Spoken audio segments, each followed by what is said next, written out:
Assalamualaikum warahmatullahi wabarakatuh. Perkenalkan, nama saya Govinda Dalfa Saputra dengan NIM 2520080047. Saya merupakan seorang mahasiswa pasca sarjana di Universitas Islam Negeri Imam Bonjol Padang. Pada kesempatan dan pertemuan pada kali ini, saya mohon izin untuk menyampaikan dan mempresentasikan terkait dengan tafsir Imam At-Tabari, yaitu tafsir Jami'ul Bayan an Ta'wil Ayil Quran, guna memenuhi tugas akhir semester ganjil pada mata kuliah Manhaj Al-Mufassirin yang diampu oleh dosen mata kuliah, yaitu Bapak Dr. Zulhildi MA. Baik, tanpa berlama-lama, langsung saja kita masuk ke dalam pembahasannya. Di dalam video ini, kita akan mempresentasikan yang pertama terkait dengan biografi singkat Imam At-Tabari. Yang kemudian yang kedua, kita akan mempresentasikan dan menjabarkan bagaimana penafsiran beliau dalam kitab tafsir Jami'ul Bayan an Ta'wil Ayil Quran. Nah, yang pertama, langsung saja kita masuk ke dalam biografi Imam At-Tabari, yaitu beliau memiliki nama lengkap Abu Ja'far Muhammad bin Jarir bin Yazid bin Katsir bin Ghalib al-Amali At-Tabari. Beliau merupakan seorang ulama yang menguasai berbagai disiplin keilmuan, terutama dalam bidang hadis, fikih, tarikh, dan balaghah. Sehingga beliau dikenal pada masa itu sebagai ahli fikih atau fuqaha.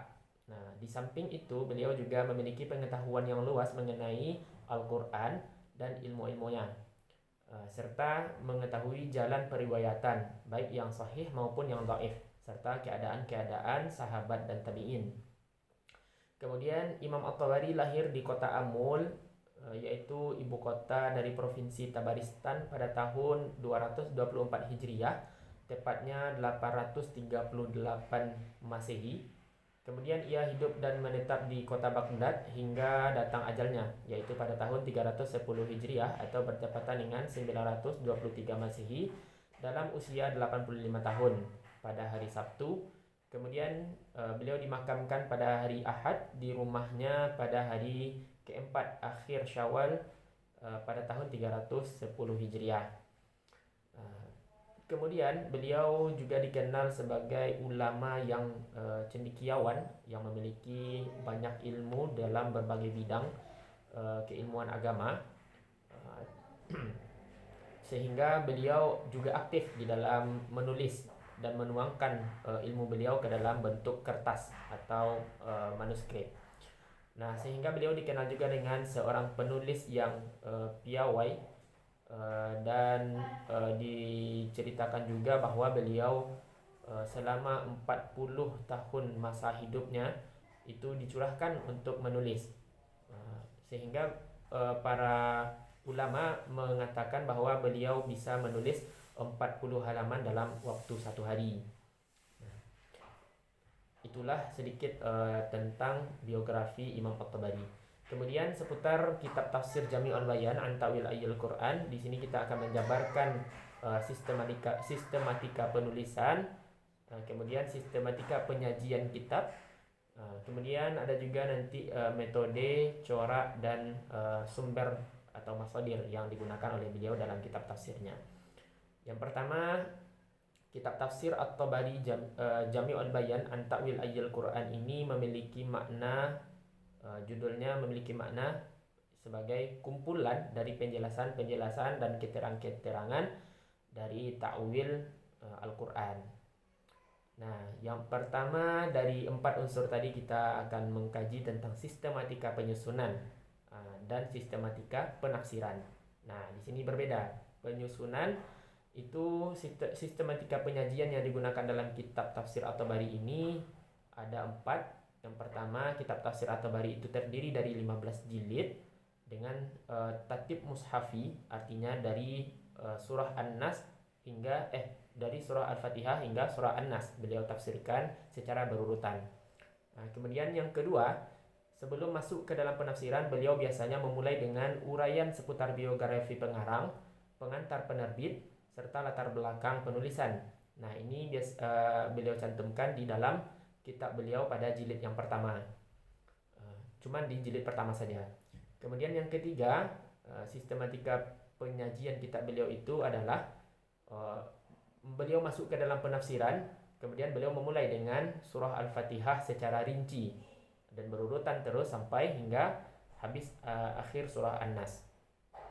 Kemudian yang keempat atau yang terakhir, Imam At-Tabari mengulas ayat per ayat Al-Quran serta menyebutkan riwayat daripada Nabi SAW, sahabat dan tabi'in. Nah, empat ini adalah sistematika penyajian kitab beliau secara umum. Nah, adapun sistematika penafsiran beliau, setelah saya melihat bagaimana penafsiran beliau di dalam kitab tafsir Jami'ul Bayan ini, kurang lebih ada 10 poin yang akan kita ulas. Yaitu yang pertama, sistematika penafsiran beliau itu adalah ketika akan menafsirkan suatu ayat, Imam At-Tabari itu selalu mengawali dengan kalimat al-qaulu fit ta'wil qaulihi ta'ala. Nah, kemudian barulah beliau mencantumkan ayat dan menafsirkannya. Kemudian yang kedua, sistematika penafsiran beliau ini adalah menjelaskan i'rab dan asal kalimat yang akan ditafsirkan. Kemudian yang ketiga, menafsirkan Al-Quran dengan sunnah atau hadis dengan menggunakan sanad atau menyertakan sanad. Nah, yang keempat, melakukan kompromi antar pendapat bila dimungkinkan. Nah, sejauh tidak bertentangan dari bermacam aspek termasuk kesepadanan mutu sanad. Kemudian yang kelima, penjelasan ragam qiraat untuk mengungkap makna ayat dengan menjelaskan penafsiran dari tiap-tiap qiraat tersebut serta menerangkan hujah dari ulama qiraat tersebut. Kemudian yang selanjutnya, yang keenam, menggunakan cerita-cerita Israiliyat guna menjelaskan penafsirannya tentang sejarah. Nah, jadi beliau juga menggunakan cerita-cerita atau riwayat-riwayat yang berasal dari kalangan Israiliyat guna untuk menjelaskan atau mengkonfirmasi lagi terkait sejarah terjadinya sesuatu atau peristiwa sesuatu. Kemudian yang ketujuh, sistematika penafsiran beliau itu mengeksplorasi syair dan prosa Arab yang lama atau yang kuno ketika menerangkan makna kata serta kalimat. Karena kebiasaan orang-orang pada masa lampau atau pada masa klasik itu, ulama klasik, mereka biasa mengungkap makna suatu kalimat itu dari syair-syair, dari syair-syair kuno juga mereka ungkap suatu makna kata itu. Kemudian yang kedelapan, berlandaskan pada analisis linguistik untuk kata yang riwayatnya diperselisihkan. Yang kesembilan, beliau menyajikan dialog pertanyaan, kemudian beliau juga yang menjelaskan jawabannya untuk memudahkan dalam memahami. Contohnya, beliau biasa di dalam tafsir itu mempertanyakan sesuatu hal. Jika ada pertanyaan, contohnya seperti ini. Jika ada pertanyaan seperti ini, nah maka jawabannya begini. Itu beliau biasa menafsirkan ayat seperti itu. Kemudian yang ke-10 atau yang terakhir dari sistematika penafsiran ini, yaitu beliau selalu menjelaskan perdebatan di bidang fikih atau usul fikih untuk kepentingan analisis dan istinbat hukum, serta menjelaskan perdebatan di bidang akidah antar golongan. Nah, itulah sistematika penyusunan kitab dan penafsiran kitab, penafsiran Al-Quran di dalam kitab beliau. Kemudian yang selanjutnya yang akan menjadi pembahasan adalah sumber rujukan dalam penafsiran atau biasa juga dikenal dalam istilah masadir, masadir tafsir. Sumber penafsiran yang digunakan dalam tafsir Jami'ul Bayan an Ta'wil Ayil Quran ini adalah tafsir bil maksur. Artinya beliau menggunakan riwayat-riwayat baik itu hadis, qaul sahabat, pendapat tabi'in dan pendapat-pendapat ulama setelahnya, menjadikan itu semua sebagai sumber dalam menafsirkan Al-Quran. Nah, hal ini bisa dibuktikan melalui penelusuran yang telah penulis lakukan sebelumnya terhadap kitab tafsir Jami'ul Bayan ini secara langsung, di mana Al-Quran menghimpun 114 surah yang terdiri dari 6.236 ayat. Penulis menemukan bahwa Imam At-Tabari menggunakan riwayat, baik itu berupa hadis, ayat Al-Quran, penafsiran ulama sebelumnya, dan syair Arab di setiap penafsiran yang beliau lakukan. terhadap sebuah ayat, atau hampir di setiap kata atau kalimat yang terdapat di dalam Al-Quran beliau tafsirkan dengan riwayat tersebut. Bahkan ayat-ayat kauniyah pun yang ditafsirkan oleh ulama atau mufassir modern dengan penafsiran yang bersumberkan birra'yi, itu juga beliau tafsirkan dengan menggunakan riwayat-riwayat. Di antara contohnya yaitu Quran surah Al-Anbiya ayat 104. Ayat ini berbunyi, yauma nat'uwis samaa'a ka tat'uwis sijili lil kutub kama bada'ana awwala khalqin nu'iduhu wa'dan alaina. Artinya, ingatlah pada hari langit kami gulung seperti menggulung lembaran-lembaran kertas. Sebagaimana kami telah memulai penciptaan pertama, begitulah kami akan mengulanginya lagi. Nah, fokusnya yaitu kepada lafal kama bada'ana awwala khalqi nu'iduhu wa'dan alaina. Nah, sebagaimana kami telah memulai penciptaan pertama, begitulah kami akan mengulanginya lagi. Nah, fokusnya di sini. Kalimat ini oleh mufassir modern seperti contohnya Imam Zaghlul An-Najjar menghubungkan lafal ayat ini dengan atau teks ayat ini dengan teori Big Bang yang digagas oleh George Lemaitre. Nah, kalimat yang mengatakan kama bada'a awwala khalqin nu'iduhu wa'dan alaina, sebagaimana kami telah memulai penciptaan pertama, begitulah kami akan mengulanginya lagi. Nah, penggalan ayat ini diinterpretasikan oleh ulama modern, itu Zaghlul An-Najjar, sebagai kembalinya alam semesta ke titik singularitas atau titik awal penciptaannya. Nah, namun Imam At-Tabari sebagai ulama klasik tetap menafsirkan kalimat tersebut dengan menggunakan metode klasik juga, yaitu beliau menafsirkan dengan pada hari kiamat kami akan mengembalikan makhluk dengan telanjang tanpa alas kaki dan tidak disunat, sebagaimana kami memulai penciptaan mereka pertama kali di perut ibunya. Dan beliau tetap mengemukakan beberapa riwayat pendukung setelah itu. Kemudian barulah beliau menyelipkan sedikit unsur ra'yu ke dalam penafsiran tersebut, diantaranya yaitu yang pertama untuk menentukan mana riwayat yang paling kuat, karena beliau memang lebih condong atau lebih cenderung menggunakan riwayat. Selalu di dalam penafsiran beliau itu selalu menggunakan riwayat-riwayat. Bahkan untuk menerangkan suatu kalimat saja, bukan satu ayat tapi satu kalimat saja, itu beliau menggunakan riwayat. Dan itu tidak satu riwayat saja tapi berbagai macam riwayat yang mendukung yang menjelaskan kalimat tersebut. Jadi beliau menentukan mana riwayat yang paling kuat. Itu unsur ra'yu yang beliau cantumkan atau beliau pakai di dalam penafsiran beliau. Kemudian yang kedua, unsur ra'yunya adalah untuk menentukan suatu hukum yang terkandung di dalam ayat tersebut atau istinbat hukum. Kemudian yang ketiga, menganalisis kaidah kebahasaan pada suatu kata. Dan yang keempat, menentukan munasabah ayat dengan ayat yang lain dan lain sebagainya. Nah, kesimpulannya yang bisa kita dapatkan daripada masadir atau sumber penafsiran ini adalah beliau menggunakan atau tergolong ke dalam tafsir birriwayah atau menggunakan riwayat-riwayat. Karena memang dalam tafsir beliau itu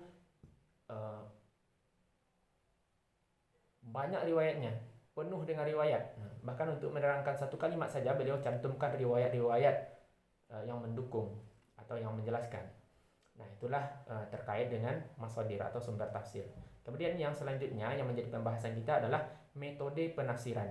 Nah, para ulama mulai dari masa-masa klasik, pertengahan dan hingga modern itu menyepakati bahwa tafsir itu metodenya ada 4, yaitu ijmali, kemudian tahlili, muqarran, dan maudhu'i.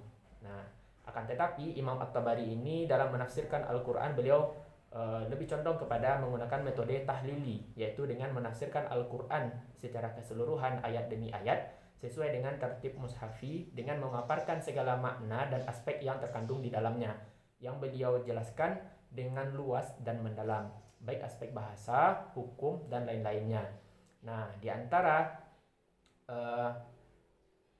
penelusuran yang sudah penulis lakukan terhadap kitab tafsir beliau, penulis menemukan bahwa di dalam kitab tafsir beliau ini sangat rinci sekali Bahkan beliau sangat berdalam-dalam sekali dalam menafsirkan suatu ayat.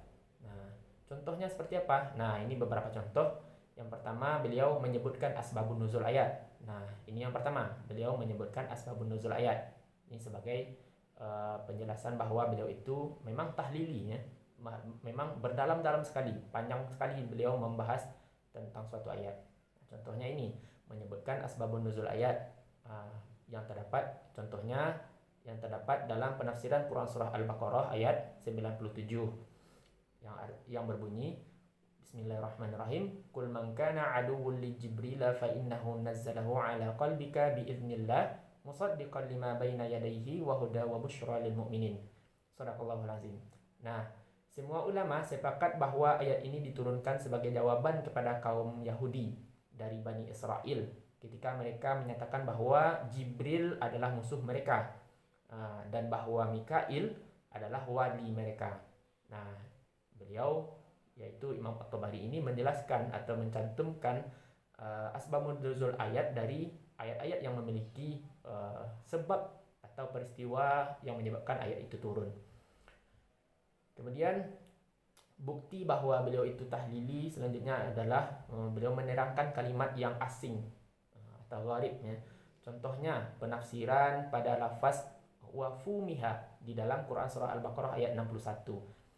Nah, para mufasir sepakat menakwilkan apa-apa yang tersebut di dalam ayat ini, yaitu min baqliha wa kithaiha wa fumiha wa adathiha wa basariha. Nah, sepakat para mufasir keseluruhannya itu kecuali makna wafumiha.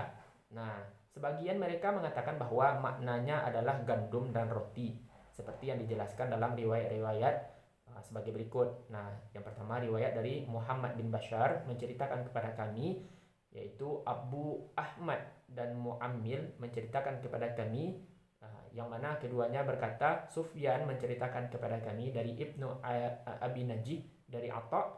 Ia berkata, wafumiha itu artinya roti. Nah, kemudian ada juga riwayat yang kedua dari Abdurrahman bin Abdullah bin Abdul Hakam menceritakan kepadaku, qala Abdul Aziz bin Mansur menceritakan kepada kami dari Nafi' bin Abi Naim bahwa Abdullah bin Abbas ditanya tentang firman Allah wafumiha. Ia berkata, itu maknanya adalah gandum. Tidakkah Anda mendengar Uhaihah bin Al-Jalah mengatakan dalam syairnya, ini syair yang mendukung bahwa wafumiha itu adalah maknanya gandum, ya. Bunyi syairnya yaitu qad kuntu aghnan nasi syakhsan wahidan waradal madinata an zira'ati fumi. Artinya, aku adalah orang yang paling kaya yang datang ke kota ini dari hasil tanaman gandum. Nah, jadi wafumiha di sini maknanya adalah gandum. Nah, berdasarkan riwayat dari Abdurrahman bin Abdullah. Nah, ini bukti bahwa ya, Imam At-Tabari memang menerangkan kalimat-kalimat yang memiliki makna yang asing. Karena wafumiha itu, fumi itu adalah bahasa kuno. Kalau memang maknanya adalah gandum dan roti. Kemudian bukti yang selanjutnya yang menguatkan bahwa tafsir ini adalah tafsir tahlili adalah beliau Imam At-Tabari menjelaskan asal kalimat secara lughawiyah, ya. Nah, contohnya penafsiran pada lafaz an-nabiyyina yang terdapat dalam Quran surah Al-Baqarah ayat 61. Nah, kata an-nabiyyina adalah bentuk jamak dari kata tunggal nabiyyu tanpa hamzah. Namun asalnya menggunakan hamzah dari akar kata anba'a yunbi'u inba'an fahuwa munbi'un.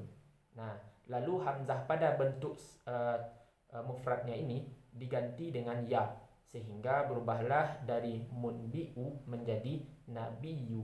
Seperti halnya musmi'u menjadi sami'un. Itulah penjelasan beliau terkait asal kalimat. Artinya beliau mencari asal kata tersebut, ya. Nabiyun berasal dari kata nabi, nabiyyu. Kemudian yang selanjutnya yaitu beliau menerangkan atau merinci kalimat yang masih bersifat am atau global.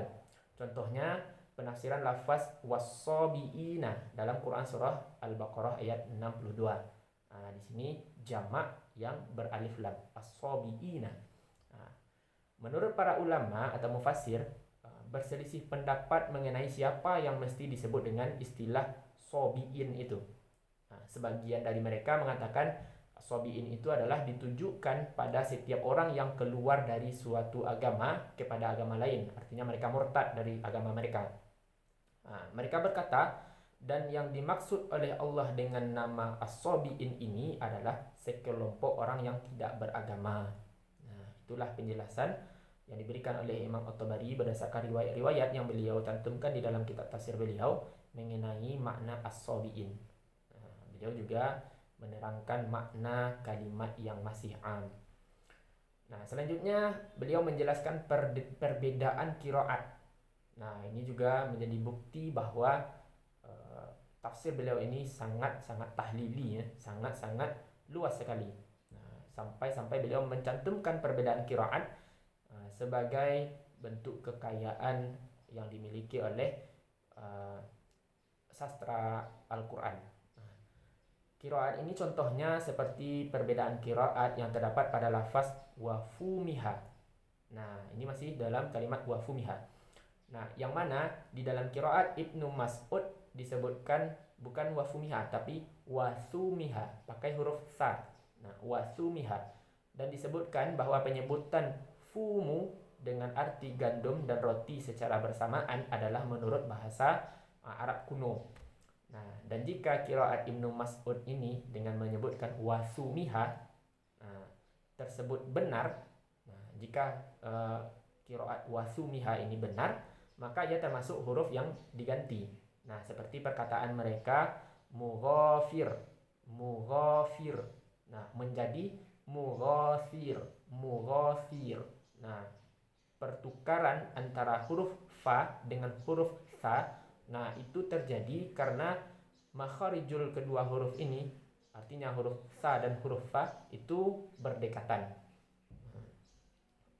Kemudian yang selanjutnya beliau Imam At-Tabari ini menjelaskan munasabah atau korelasi ayat-ayat Al-Quran dengan ayat yang lain maupun dengan hadis Nabi, perkataan sahabat, tabi'in, dan Israiliyat serta aspek bahasa yang lainnya.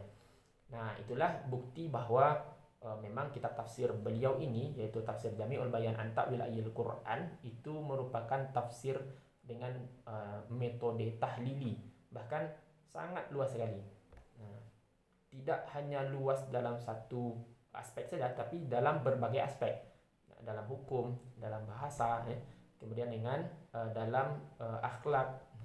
Beliau jelaskan semuanya. Kemudian berangkat kita selanjutnya kepada materi corak penafsiran. Corak penafsiran ini beragam menurut para ulama. Ada corak tasawuf, fikih, filsafat, ilmiah atau sains, atau biasa juga dikenal dengan tafsir ilmi, dan tafsir sosial kemasyarakatan atau tafsir adab wal ijtimai, dan lain sebagainya.